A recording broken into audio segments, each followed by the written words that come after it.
steps up. That's what you got to do. You got to go win the games you're supposed to. But that was a statement win. Yeah, you know what word pops in my head when I think about the Chiefs is urgency. One, the season didn't start off the way they wanted. So they have this sense of urgency, trying to get things figured out before they really get into the heart of the season, especially November and December, where you become who you're going to be in the playoffs. And then also urgency in getting Rashee Rice the ball. All right, he's back on the field. He got fresh legs. Let's go ahead and feed him early and often. There is no mistake. I don't care if we're facing you as a defense. You know exactly what we're going to do with the ball. Just like when Worthy was on the field for the first time this year, they got on the rock. And the last person is Rashee Rice himself. Urgency. Listen, you've been missing. For reasons we don't have to discuss. You already served your suspension. But there is a sense of urgency for you to reestablish sense of urgency from the team. Sense of urgency getting the playmakers the ball. And then Rashee Rice himself understanding, hey, listen, I'm at a point in my career where I got to tighten up on and off the field if I want to, one, stick around for a long time and also keep making some money. You know, I think you look at this Kansas City Chiefs, and I think that's an accurate word to use in the approach that they took this week, because clearly we sat there and talked to Chris Jones before the game. Yep. Chris Jones is talking about studying tape up until the time he leaves. Come on now. So you know through the course of that week, talking about the Raiders, it's a divisional game, and they're talking about how last year we didn't play well in these divisional games, these one-score games. There is that sense of urgency in that locker room on both sides of the ball. Yep. And I thought you saw today. As a matter of fact, from the defensive side of the ball for Andy Reid, he has coached, this is his 427th game. Okay. He's been there for 27 years in the National Football League. This is his first regular season shutout. That's hard to believe. I mean, it's unbelievable. Hey. Well done. Well done. Not well easy. Cheeseburgers for everybody. You know, and again, you talk about the complementary parts of a football team, offense to defense. Andy Reid to Steve Spagnuolo, what these guys have accomplished together, and it speaks volumes about how they approach things, how they approach the game. And again, I go back to the word that you used, because that to me, here we are in week 7, and they're applying urgency because they understand what it was like early in this season when they felt they were backed into a corner. They lose those games. All of a sudden, they're down 3 divisional games. Everyone's handing the division to the LA Chargers because they've won 3 in a row. And it's all, wow, what about us? And yet, all the backups are playing. They're getting experience. They get Worthy back. Boy, they look faster. They get Rice back, and they are now on another gear. Just to coattail on Nate's point about the accurate word urgency, as opposed to what some of the fans were saying, they ought to be panicking. Patrick Mahomes never did. He said 3 games or so ago, hey, look, I believe in the character of these guys. We know what we're doing. All he needed were his weapons back. And there is still, because you even asked me on your other show, your news show, you know what, is he still the best quarterback? I say, when he's got his weapons, are you kidding me? Yeah, and listen, they weren't about the MVP, about Super Bowl contenders, about teams that look good, teams that look cool, teams that look sexy, all without talking about the Chiefs. So, Chiefs, I'm sorry, because I was also guilty of that. And now, here is the ultimate reminder of the Chiefs saying, wait a minute, you can't talk about the postseason without us. You don't even know what the postseason looks like without us over the last handful of years. You can't talk about Super Bowl contenders without us. You can't talk about the MVP race without mentioning the best quarterback in football, Patrick Mahomes. So you're right, JB, you're spot on. They were patient. I think people like me on TV were not, because we are expecting them to be shot out of a cannon early on in the season. Love what you said about the numbers. 7 consecutive AFC Championship games, 5-2 record by the Chiefs. That's right. 5 consecutive Super Bowl appearances, 3-2. And MVPs, please, whose name is that? Patrick Mahomes. Let's keep on the numbers. 9 different guys with catches today in the past game. The highlights that we've shown show everybody touching the football. Coach, you talked about complementary football, complementary coaches. What about complementary pieces on the offensive side of the ball? You bring Rashee Rice back. It's his first. You get him involved early. Xavier Worthy makes some plays, gets some touches in the gadget stuff. You've got both tight ends making plays. Noah Gray was down on the sideline. Travis Kelce opening it up. This becomes a really difficult team to defend when they have all their weapons back. And, Coach, you said it.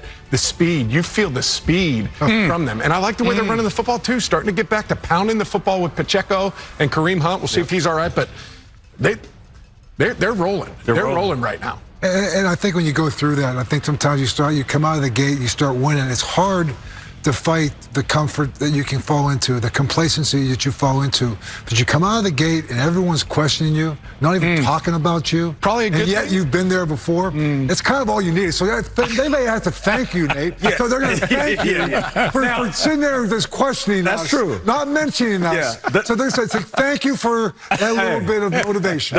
The doubt and the criticism, it could have been misplaced by people like me on TV. But let's also keep it real. Starting slow, they were part of that too. Oh, yeah. Listen, when you're winning and you're popular, listen, my man Travis Kelce was hosting shows, acting. Patrick Mahomes was in commercials. I'm not saying they shouldn't be doing those things. I don't know what it's like to come off of a Super Bowl, so I can't speak on that. But what I do know is there was a lot of Kansas City Chiefs players that were doing a lot of things outside of getting ready for football. When 5 years ago, it was just football. But there lies the gift and the curse of winning. So I think they needed to have a little bit of time to figure out who they were and find their rhythm after a preseason where the vets didn't really panic. Well, one thing I think Kansas City has done better than anybody the last 7-8 years is understanding winning moments in games, right? And making the plays when you need to make them.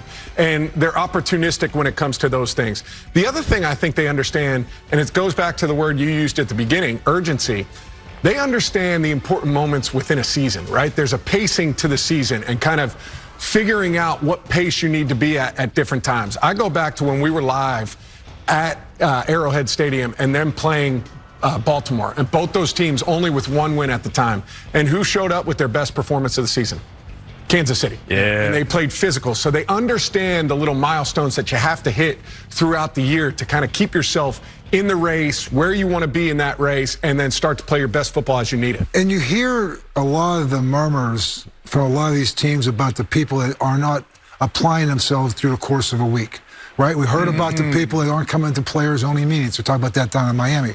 So there's a thing that success is preparation meeting opportunity. And no one prepares better than the Kansas City Chiefs. They cover every little detail. They had Dave Tope, one of the best special teams coaches in the National Football League. Steve Spagnuolo, one of the best defensive corners who can come up for a game plan, and he's going to take away what he perceives to be your strength and make you beat him with something else.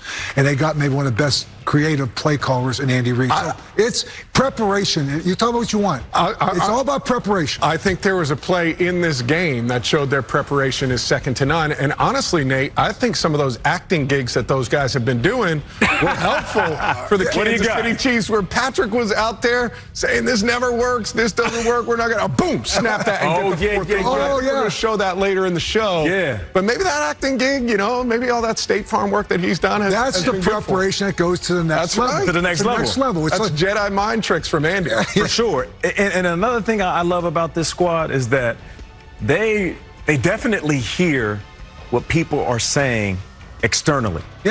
But they only respond internally, which means they can hear the criticism, they can hear the doubt, they understand what people are saying about their team, their players, their organization, but they don't use their mouth, they don't run their jaw, they handle everything indoors.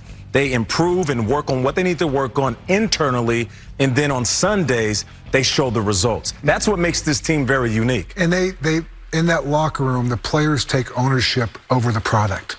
And Andy is able to give them that little bit of input. They'll say, hey, coach, let's try this. Sure, why not?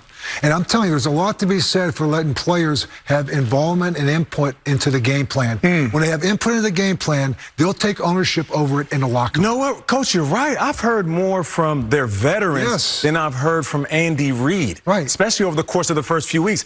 I heard Patrick Mahomes taking full responsibility after every single loss, saying we have to be better, I have to be better, we're going to figure it out. And all of the veterans were repeating the same. It's almost like Coach Andy Reid doesn't need to say those things. Doesn't have to. Hey, let me use a basketball reference to make a point here. You guys will understand where I'm heading.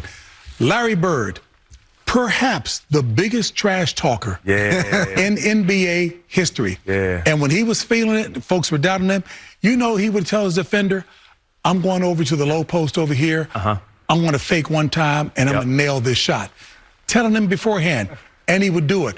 What's the idiosyncrasy that Patrick Mahomes shows you when you know he's in a groove and he's got his weapons out there? If he's going to the huddle, what are you seeing him do? What he's doing? Come on. He's moving his guys. Yeah, when he starts getting in his bag, you know that he's feeling himself. That's for sure. And he also, while they were struggling to find their rhythm and their pacing and their identity, he was telling everybody it's going to be all right. He did. You guys are hitting the panic button. We are not. Right. And up until today,